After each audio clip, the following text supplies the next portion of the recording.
سرکش episode number 18۔ میری طبیعت کی تازگی زیادہ دیر برقرار نہ رہی۔ دوپہر کا کھانا میں نے ایک طویل عرصے بعد کنٹین پر جا کر کھایا۔ واپس آیا تو میری میز پر اکاؤنٹنٹ محمد بشیر میرا منتظر تھا۔ ہم تو آج کل بہت پریشان ہیں یار، اس نے رسمی باتوں کے بعد کہا۔ ہم سے مراد کون؟ میں نے وضاحت چاہی۔ میں اور عزیز عالم، اس نے جواب دیا۔ عزیز عالم کمپنی کے کیشیئر کا نام تھا۔ کیوں پریشان ہو؟ میں نے حیرانگی سے پوچھا۔ کیا تمہارا ضمیر بیدار ہو گیا ہے؟ نہیں، ایسی تو کوئی بات نہیں، اس نے معصومیت سے جواب دیا۔ تمہیں تو معلوم ہی ہوگا کہ 2-2.5 مہینے میں کام ختم ہو رہا ہے۔ ٹھیکہ ختم ہونے پر سارے حساب چیک کیے جائیں گے۔ پھر میں اب بھی اس کا مقصد نہ سمجھ سکا۔ پھر یہ کہ ہم تینوں نے جو ہیرا پھیری کی ہے وہ پکڑی جائے گی۔ مگر تم نے کہا تھا کہ تفتیش کی کوئی بات نہیں، ہمارا طریقہ واردات ایسا ہے کہ کوئی ہمیں نہیں پکڑ سکتا، وغیرہ وغیرہ۔ میں نے تھیکے لہجے میں کہا۔ حقیقت یہ ہے کہ اس کی بات سن کر میرا دل بھی ڈوبنے لگا تھا۔ شاید اب چاروں طرف سے ہی بری خبریں آنے کا سلسلہ شروع ہو گیا تھا۔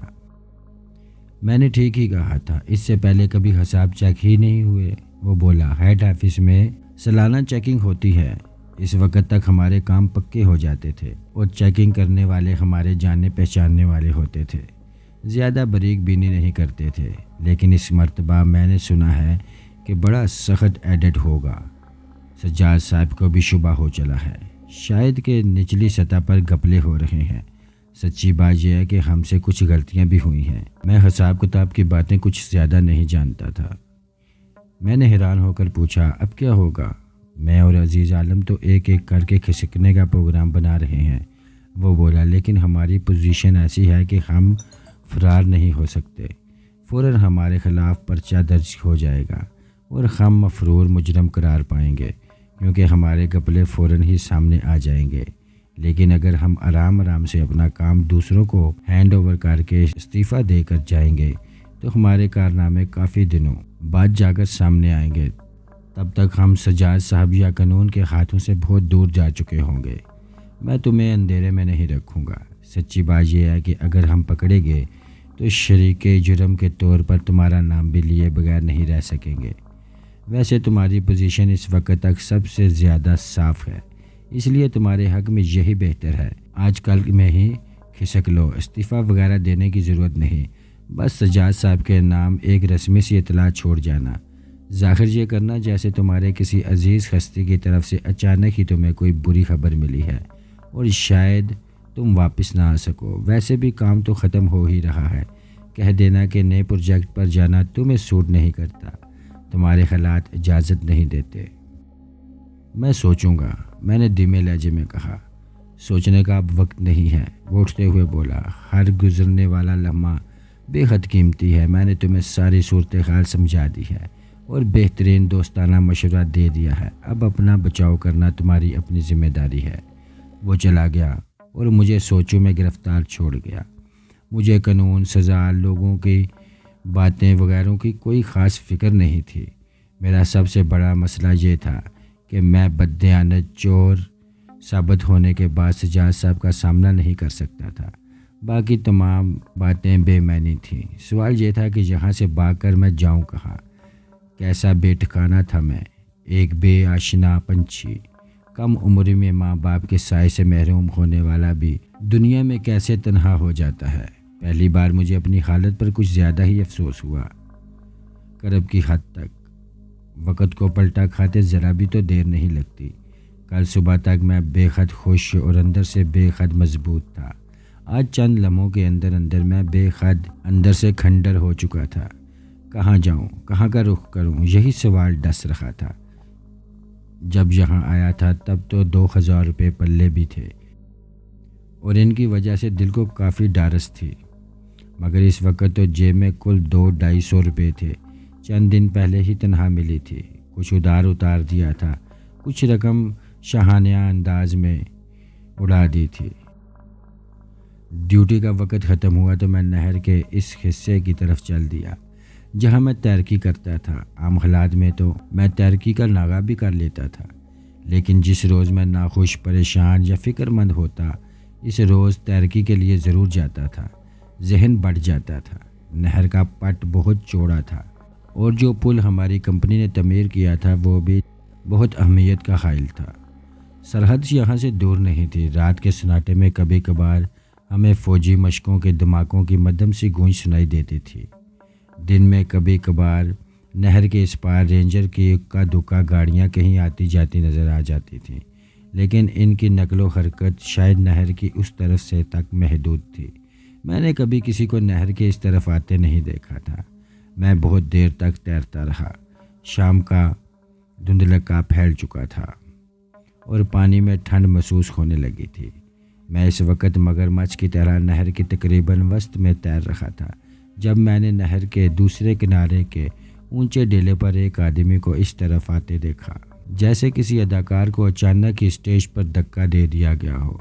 وہ میلی سی خاکی پتلون، قمیض اور چمڑے کی جیکٹ میں تھا اور اس کے سینے پر ایک تھیلا بندھا ہوا تھا۔ جیکٹ کی زپ کھلی تھی۔ وہ جوان اور صحت مند تھا اور اس وقت بے حد پریشان اور بدحواس نظر آ رہا تھا۔ وہ تیزی سے پشت کی ڈھلان سے نیچے آنے لگا۔ معلوم نہیں پشت کی کچی مٹی میں سے اس کے پاؤں دس رہے تھے یا کسی اور وجہ سے وہ بری طرح لڑکھڑا رہا تھا۔ نیچے پہنچنے تک شاید وہ اپنے آپ پر قابو نہیں رکھ سکا یا پھر شاید جان بوجھ کر، لیکن نہایت بے ڈنگے انداز میں نہر میں کود پڑا۔ میرا خیال ہے اسے تیرنا تو آتا تھا، لیکن اس وقت اس کی حالت تیرنے کے قابل نہیں تھی۔ شاید وہ بہت دور سے دوڑتا ہوا آیا تھا اور اس کی سانس قابو میں نہیں تھی۔ شاید اس کی ایک ٹانگ اور بازو میں چوٹ بھی لگی ہوئی تھی۔ چند گز تو وہ تیرتا رہا، اس کے بعد ڈبکیاں کھانے لگا۔ نہر بہت گہری تھی۔ میں نے محسوس کیا کہ چند لمحے کے اندر اندر وہ ڈوب جائے گا۔ میں تیزی سے اس کے قریب پہنچا اور غوطہ لگا کر اسے پشت پر لے کر ابھر آیا۔ میں اپنی گردن اس کے ہاتھوں سے بچانے کی کوشش کر رہا تھا۔ عموماً ڈوبتا ہوا آدمی اس بری طرح گلے کا خار ہو جاتا ہے کہ بچانے والے کا بھی سانس رک جاتا ہے اور اپنے ساتھ اسے بھی لے ڈوبتا ہے۔ اس شخص نے اس عالم میں بھی خاصی سمجھداری کا مظاہرہ کیا اور میری کمر سے لپٹ گیا۔ اس کا تھیلا میری کمر میں چبھ رہا تھا۔ کمر پر لدے میں اسے دوسرے کنارے پر لے آیا۔ وہ خود ہی میری کمر سے اتر کر اوندے منہ لیٹ گیا۔ اس کے ناک منہ سے پانی پھل پھل کر کے نکل رہا تھا۔ چند لمحے کھانسنے، تھونکنے اور چھینک لینے کے بعد وہ اٹھ کھڑا ہوا اور وحشت زدہ نظروں سے میری طرف اور پھر چاروں طرف دیکھتے ہوئے بولا، تم نے میری جان بچائی ہے بھائی، لیکن اس وقت میں صحیح طور پر تمہارا شکریہ بھی ادا کرنے کی پوزیشن میں نہیں ہوں۔ دشمن میرے پیچھے لگے ہوئے ہیں۔ خدا حافظ، اللہ تمہارا بھلا کرے۔ وہ ہانپتا اور لنگڑاتا ہوا ایک طرف کو بھاگتا چلا گیا اور چند لمحے بعد ڈیلوں کے عقب میں غائب ہو گیا۔ میں دوبارہ نہر میں اتر گیا اور الٹا تیرنے لگا۔ میں کافی حد تک پرسکون ہو چکا تھا اور اس شخص سے ٹکراؤ کے بعد بھی میں پریشان ہونے کے بجائے مزید پرسکون ہو گیا تھا۔ مجھے دراصل یہ اطمینان حاصل ہوا تھا کہ کچھ لوگ دنیا میں مجھ سے بھی کہیں زیادہ پریشان ہیں۔ چند لمحے بعد ہی ایک جیپ گھڑگھڑاتی ہوئی پشت پر نمودار ہوئی اور سیدھی ہو کر رک گئی۔ یہ رینجر کی جیپ تھی۔ اس میں 3 آدمی موجود تھے۔ ایک ڈرائیو کر رہا تھا، 2 پچھلی سیٹوں پر تھے۔ ان کے ہاتھوں میں رائفلیں تھیں۔ کھلی جیپ میں کھڑے ہو کر انہوں نے نظروں سے ادھر ادھر دیکھا، پھر ان کی نظر مجھ پر پڑی۔ پہلے تو انہوں نے ایک جھٹکے سے رائفل کا رخ میری طرف کر لیا اور میں نے اپنے آپ پر فاتحہ پڑھ لی، لیکن ناکافی روشنی میں شاید انہیں بر وقت ہی احساس ہو گیا کہ میں ان کا مطلوبہ آدمی نہیں ہوں، ورنہ شاید ان کی جلد بازی کے باعث میں زندگی سے محروم ہو چکا ہوتا۔ جوان ان میں سے ایک نے بھاری آواز میں مجھے پکارا، تم نے ادھر خاکی پتلون اور کالی جیکٹ والے کسی آدمی کو تو نہیں دیکھا؟ دیکھا تو ہے، میں نے کہا، ابھی نہر پار کر کے ادھر کو دوڑا ہے۔ میں نے ڈیلوں کی طرف اشارہ کیا۔ ڈیلوں کے عقب میں تقریباً 2 میل تک میدان تھا، پھر جنگل شروع ہو جاتا تھا۔ مہربانی، رینجر نے کہا اور ڈرائیور کو اشارہ کیا۔ جیپ کھرکھراتی ہوئی پرانے پل کی طرف چل دی۔ ہماری کمپنی کا تیار کیا ہوا پل ابھی آمد و رفت کے لیے نہیں کھلا تھا۔ جیپ کو کافی لمبا چکر کاٹ کر اس طرف آنا تھا۔ کرنے کو تو میں نے اشارہ کر دیا تھا، لیکن اس کے فوراً بعد ہی افسوس شروع ہو گیا تھا کہ میں نے ناخاکی رینجر کی رہنمائی کی۔ اس شخص کی جو حالت میں نے دیکھی تھی اسے یاد کرتے ہوئے اس پر ترس آ رہا تھا۔ پھر میں نے یہ سوچ کر خود کو سمجھانے کی کوشش کی، اگر رینجر کو اس کی تلاش تھی تو یقیناً وہ کوئی مجرم ہی ہوگا، کوئی اسمگلر یا جاسوس وغیرہ۔ اس صورت میں اس کا پکڑے جانا ہی بہتر ہے۔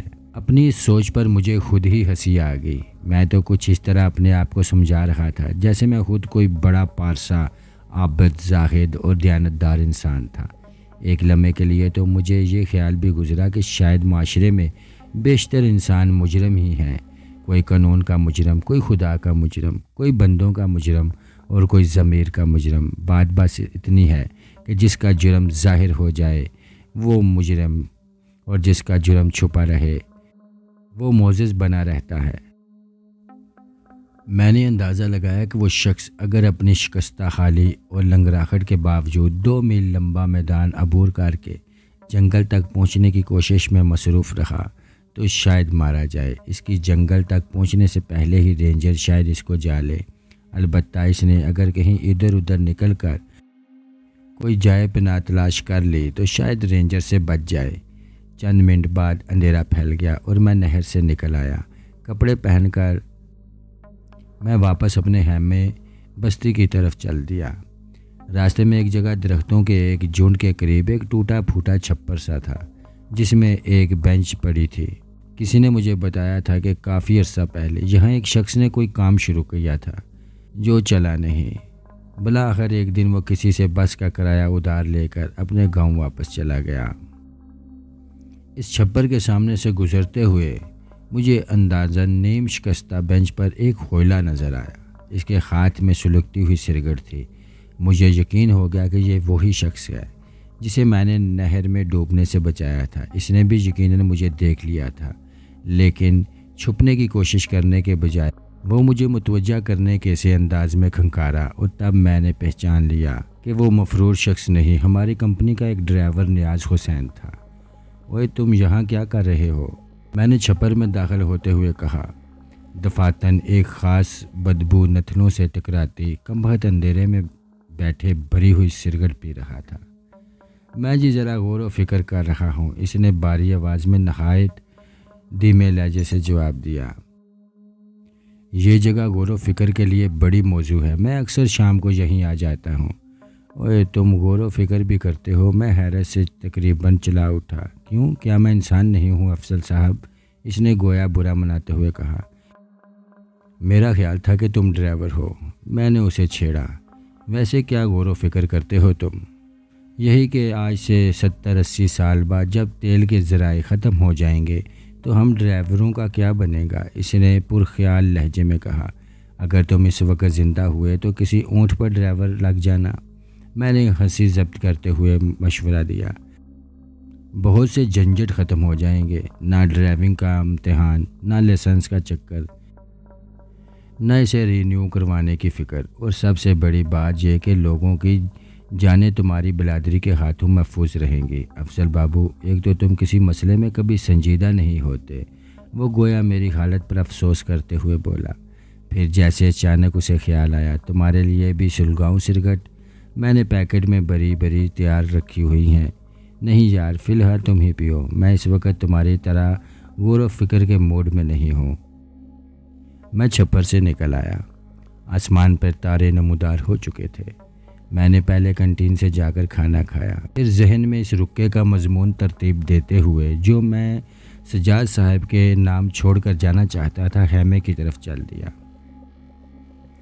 خاردار تاروں کے گیٹ پر چوکیدار ابھی نہیں آیا تھا، تاہم اس کی ٹارچ اس کی کرسی پر رکھی تھی۔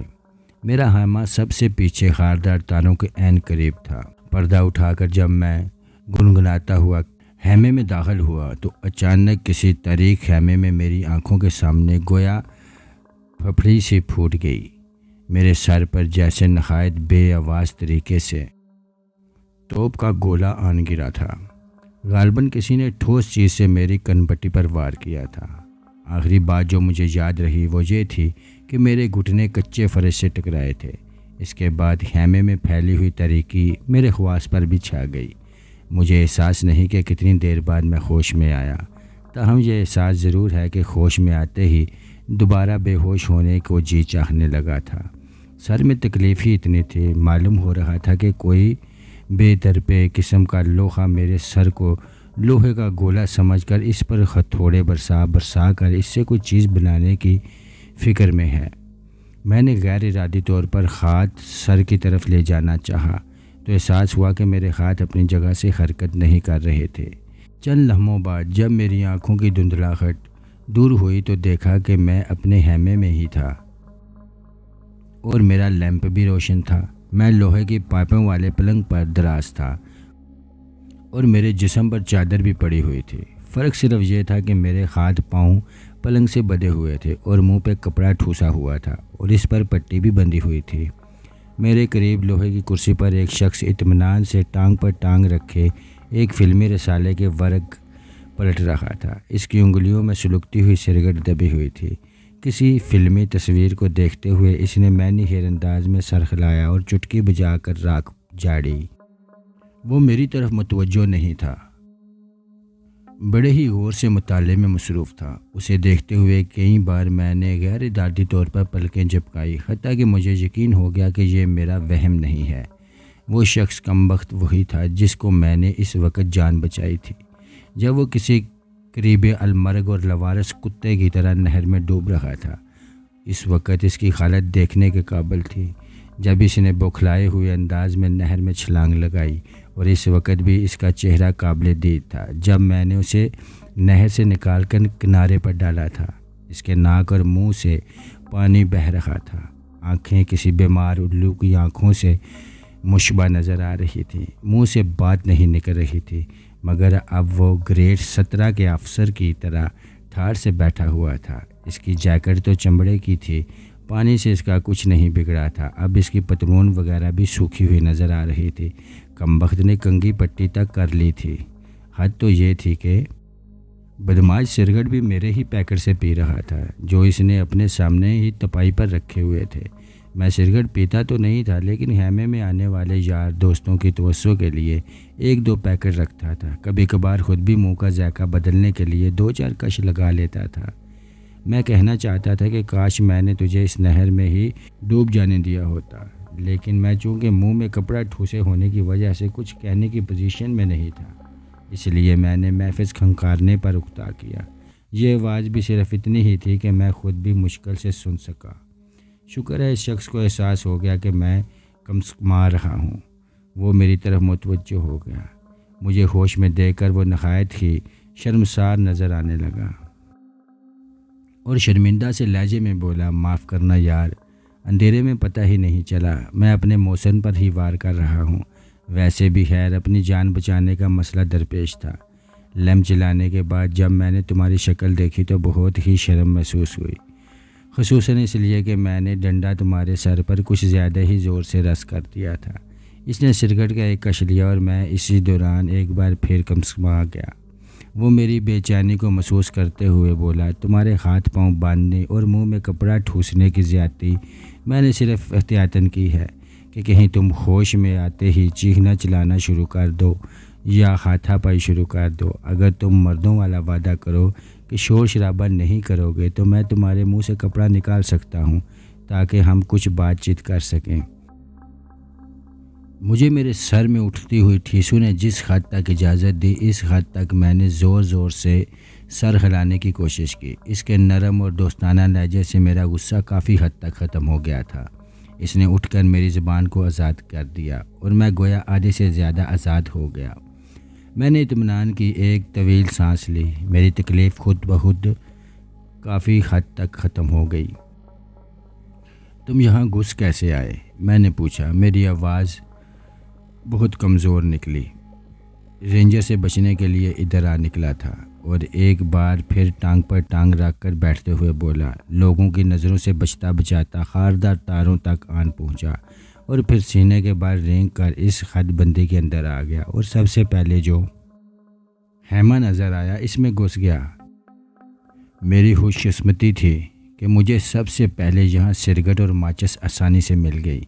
دیا سلائی جلا کر میں نے سارے خیمے کا جائزہ لیا اور ایک ڈنڈا سنبھال کر سگریٹ سگلا کر پردے کے قریب ہی بیٹھ گیا۔ میرا چونکہ رات گئے تک اس خیمے میں رہنے کا ارادہ تھا، اس لیے پہلے مقیم کا بندوبست کرنا ضروری تھا۔ اس کے بعد کیا ہوا ہوگا تم اندازہ کر ہی سکتے ہو۔ کچھ دیر پہلے چاروں طرف سناٹا اور سکوت پھیل گیا تو میں نے لیمپ روشن کر لیا۔ اب تو مجھے تفشیش ہونے لگی تھی، کیونکہ تمہیں بے ہوش ہوئے 2 گھنٹے سے زیادہ گزر چکے تھے۔ اس کا مطلب ہے تم نے چھپنے کے لیے جنگل کا رخ نہیں کیا تھا؟ میں نے پوچھا۔ میں پاگل تھوڑا ہی ہوں، وہ اطمینان سے بولا۔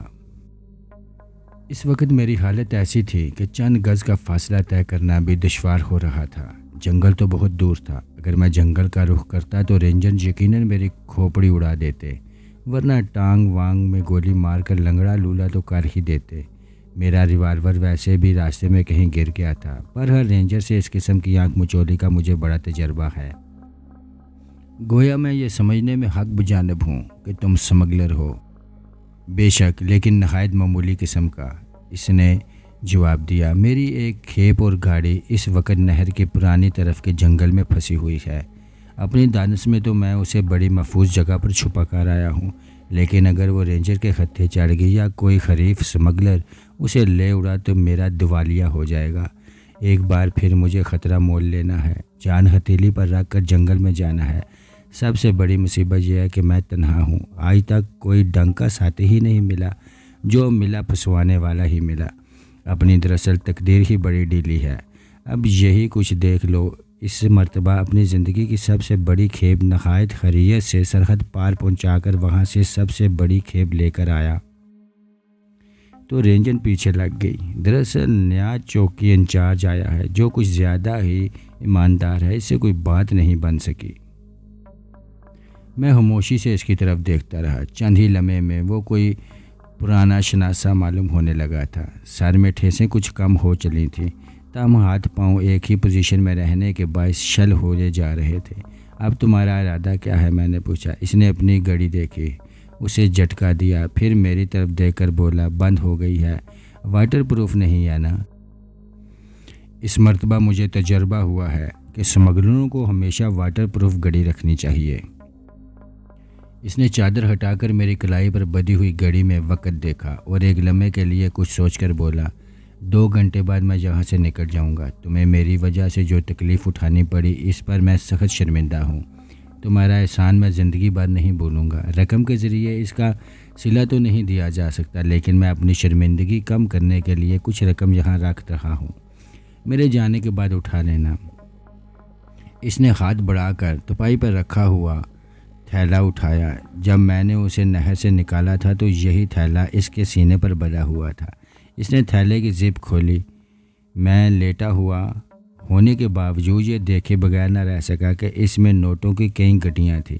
اس نے 100 کے نوٹوں والی ایک گڈی نکال کر 5 نوٹ گن کر گڈی سے علیحدہ کر کے تپائی پر رکھ دیے اور ان پر ایک کپ رکھ دیا۔ اس نے شاید محسوس کر لیا کہ میں اس کے رقم کے بیگ کو غور سے دیکھ رہا ہوں۔ مسکراتے ہوئے بولا، یہ رقم میری نہیں، کسی کی امانت ہے، مجھ سے بڑے ایک اسمگلر کے۔ خدا کا شکر ہے کہ میں رقم بچانے میں کامیاب ہو گیا، ورنہ معلوم نہیں وہ میرے ساتھ کیا سلوک کرتا، میری بات کا یقین بھی کرتا یا نہیں۔ لیکن تمہارے پاس کہاں سے آ گئی اس کی رقم؟ میں نے دلچسپی سے پوچھا۔ تمہیں یہ سن کر شاید حیرت ہوگی کہ مختلف قسم کے اسمگلروں کے درمیان ادار بھی چلتا ہے، وہ مسکراتے ہوئے بولا۔ میں جس اسمگلر کا ذکر کر رہا ہوں، اسمگلنگ کے میدان میں اس کا نام مکبی شاہ ہے۔ پچھلے دنوں اس کی ایک کھیپ ادھر گئی تھی۔ پارٹی یہی تھی جسے آج میں مال دے کر آ رہا ہوں۔ مکبی شاہ کے پاس آج کوئی کارندہ نہیں تھا۔ اس نے مجھ سے کہہ دیا تھا، تم رقم لیتے آنا۔ دونوں طرف کے لوگوں کے لیے میں بڑا بھروسے کا آدمی ہوں۔ جتنی اجرت مکبی شاہ اپنے کسی کرندے کو دیتا، اتنی ہی رقم بطور کمیشن مجھے دے دے گا۔ لیکن یہ رقم لانے کا کام ہے خطرناک، مال لانے سے بھی زیادہ خطرناک۔ تو وہاں سے ادائیگی پاکستانی کرنسی میں ہوئی ہے؟ میں نے پوچھا۔ جس کرنسی میں چاہو اسی میں ہو سکتی ہے، بس اس حساب سے مال کی قیمت میں فرق پڑتا ہے، اس نے جواب دیا۔ تم یہ سب کچھ مجھے کیوں بتا رہے ہو؟ میں نے جاننے کیوں سوال کر دیا۔ وقت گزاری کے لیے، اس نے سادگی سے جواب دیا۔ میں اس وقت اندر ہی اندر کچھ نروس ہوں، مجھے بہت زور کی بھوک بھی لگی ہے۔ میں دھیان بٹانے رکھنا چاہتا ہوں۔ اس کا مطلب ہے کہ میں مزید 2 گھنٹے تک اسی طرح لیٹا رہوں گا جس طرح آپریشن تھیٹر پر مریض پڑا رہتا ہے۔ میں نے پوچھا، میرے تو اعصاب شل ہو گئے ہیں۔ اگر تم مجھے کھول دو تو میں مردوں والا وعدہ کرتا ہوں کہ تمہیں کوئی نقصان پہنچانے کی کوشش نہیں کروں گا، بلکہ میں اطمینان سے بیٹھ کر تم سے کچھ مذاکرات کرنا چاہتا ہوں۔ تمہاری باتیں سن کر جانے کیوں میری دھڑکنیں کچھ تیز ہو گئی ہیں۔ تمہاری بھوک کا بھی میں شاید کچھ امداد کر سکوں۔ وہ چند لمحے گویا آنکھوں ہی آنکھوں میں مجھے تولتا رہا، پھر گہری سانس لے کر بولا، صورت تو یہی بتاتی ہے کہ تم مرد بچے ہو، تم پر بھروسہ کیا جا سکتا ہے، بہرحال احتیاط ضروری ہے۔ اس نے اپنی پتلون کا پانچا خاصا اوپر تک اٹھایا۔ اس کی پنڈلی پر چمڑے کی تقریباً 42 بار لمبی نیام سی بدی ہوئی تھی، جس سے ہاتھی دان کا دستہ جھانک رہا تھا۔ اس نے دستہ پکڑ کھینچا، لش لش کرتا ایک خنجر نیام سے نکل آیا۔ اس کا پھل 42 بار سے نکلتا ہوا تھا۔ میں تمہیں کھولنے لگا ہوں اور احتیاطاً بتا رہا ہوں کہ خنجر میرے ہاتھ میں ہو تو مجھ سے پنگا لینے والے کو پچھتانے کی بھی مہلت نہیں ملتی۔ وہ اٹھتے ہوئے بولا، اور اس وقت میں اندر ہی اندر نروس بھی ہوں۔ یہ تو میں تمہیں بتا ہی چکا ہوں۔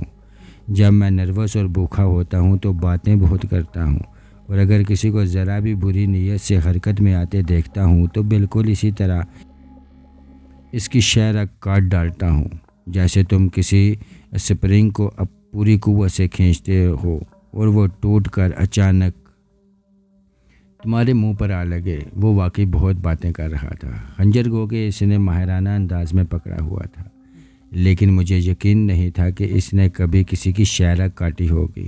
وہ خونی لگتا نہیں تھا۔ اس نے میرے ایک ہاتھ کی بندش کاٹی اور میری آنکھوں میں جھانکا، شاید اندازہ کرنے کی کوشش کر رہا تھا کہ میری نیت میں کوئی خرابی آئی ہے یا نہیں، حالانکہ میرا اپنے آپ کو خود بخود اذیت دینے کا کوئی ارادہ نہیں تھا۔ مجھے کوئی نقصان پہنچا رہا ہوتا تب میں کچھ کرنے کی سوچتا۔ دوسرے ہاتھ کی بندش کاٹ کر اس نے دوبارہ میری طرف دیکھا۔ کمبخت کچھ زیادہ ہی محتاط تھا۔ ہاتھ کھولتے ہی میں نے اپنا سر ٹٹول کر دیکھا۔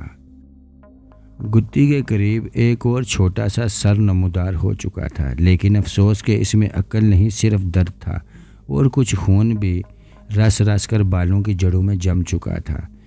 تمہاری اتنی زیادہ باتیں اور دوستانہ رویے کی بدولت میرا دل تمہاری طرف سے اتنی جلدی صاف ہو گیا ہے، میں نے چوٹ کو سہلاتے ہوئے کہا، ورنہ شاید میں اس ظرف کا انتقام لینے کے لیے تمہارے اس کھرپی نما خنجر کی پرواہ کیے بغیر تم پر ٹوٹ پڑتا۔ وہ مجھ سے کچھ فاصلے پر خنجر تھامے محتاط انداز میں کھڑا تھا۔ میں نے اس کی طرف زیادہ توجہ نہیں دی اور اٹھ کر پہلے لوہے کے ایک شلف سے سر درد کی 2 گولیاں نکال کر پانی سے کھائی، پھر مٹی کے تیل کا چولہا روشن کیا جو میں نے کبھی کبھار کے چھوٹے موٹے کاموں کے لیے رکھا ہوا تھا۔ میں نے 2 انڈے ابال کر اور دودھ کی ایک پیالی گرم کر کے اس کے سامنے رکھ دی تو وہ خاصا حیران نظر آنے لگا۔ شاید اسے میری طرف سے کسی قسم کی میزبانوں کی توقع نہیں تھی۔ کچھ سوچ کر اس نے بالآخر احتیاط کو بلا طاق رکھتے ہوئے خنجر نیام میں رکھ دیا اور انڈے ہڑپ کرنے لگا، تاہم اس کی نظر مجھ پر ہی تھی۔ میں پلنگ پر ٹانگیں لٹکائے بیٹھا تھا۔ پچھلے کئی منٹ سے خیمے میں سکوت طاری تھا۔ میں اس کے دوران مسلسل سوچتا رہا تھا کہ کچھ ان باتوں کے بارے میں جو اس نے بتائی تھیں اور کچھ اپنے مستقبل کے بارے میں۔ بالآخر میں نے کھنکار کے گلا صاف کرتے ہوئے کہا، تم نے اپنا نام تو بتایا ہی نہیں۔ وہ انڈے نگل چکا تھا اور اب بے صبری سے گرم دودھ کے بڑے بڑے گھونٹ بھر رہا تھا۔ ایک لمحے کے لیے رک کر وہ ہونٹوں پر زبان پھیرتے ہوئے بولا، مجھے تم اشرف خان کہہ سکتے ہو، آپس کی بات ہے، ویسے یہ میرا اصلی نام نہیں ہے، اصلی نام سے مجھے کوئی غرض بھی نہیں۔ میں نے بے پرواہی سے کہا، مجھے تو صرف تمہیں مخاطب کرنے کے لیے کوئی نام چاہیے تھا۔ ہاں تو اشرف خان، تم مجھے اپنا ساتھی کیوں نہیں بنا لیتے؟ میں تمہارے ساتھ چلنے کو تیار ہوں اور میرا دعویٰ ہے کہ میں خاصا کام کا آدمی ہوں۔ اس نے دودھ کا پیالہ خالی کر کے تپائی پر رکھا اور چند لمحے خاموشی سے مجھے گھورتا رہا۔ کیا تم سنجیدہ ہو؟ بالآخر اس نے پوچھا۔ موت کی حد تک، میں نے جواب دیا۔ یہاں تمہیں کیا تکلیف ہے؟ اس نے پوچھا۔ میں نے تمہیں اس لیے شرکت کی پیشکش نہیں کی کہ تم میرا انٹرویو لینے آ جاؤ، میں نے قدرے رکھائی سے کہا۔ بہت سی باتیں بتانے کی نہیں ہوتی اور نہ ہی ان کے اظہار کا کوئی فائدہ ہوتا ہے۔ بہرحال تمہاری تسلی کے لیے تھوڑی سی وضاحت کر دیتا ہوں۔ میرا خیال تھا کہ تم خود ہی اس بات کو سمجھ جاؤ گے۔ میں یہاں ایک معمولی ملازم ہوں، اور آثار یہی ہیں کہ اگر اس کمپنی میں رہا تو معمولی ملازم ہی رہوں گا، کیونکہ میرے پاس نہ تو کوئی ہنر ہے اور نہ ہی خاصی تعلیم، جبکہ میں بہت ہی دولت کمانا چاہتا ہوں، اور بہت زیادہ دولت کا کوئی جائز راستہ مجھے نظر نہیں آتا۔ میں نے لائن بدلنے کا فیصلہ کر لیا ہے۔ روپیہ کمانا ہماری لائن میں بھی آسان نہیں، وہ ایک لمحے کی خاموشی کے بعد بولا۔ اس میں بھی جائز کاروبار ہی کی طرح محنت سے مشقت ہے، درجہ بندیاں ہیں۔ ہمارے درمیان بھی سرمایہ دار طبقہ، غریب طبقہ، مڈل کلاس، غرض کی ہر طرح کی مخلوق پائی جاتی ہے۔ کاروباری رکاوٹیں، ایک دوسرے کی ٹانگ کھینچنا اور آگے بڑھنے کے لیے خار خربہ استعمال کرنا، یہ سب کچھ ہمارے ہاں بھی ہوتا ہے۔ ہمارے دھندے میں بھی قسمت کسی کا ساتھ دیتی ہے اور کسی کا نہیں دیتی۔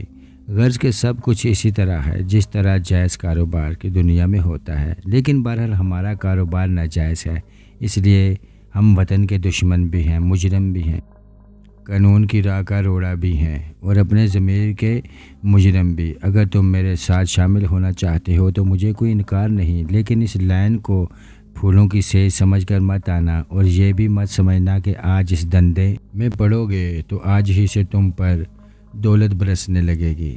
اگر یہ سب کچھ درست ہے تو تم اپنی لائن کیوں نہیں بدل لیتے؟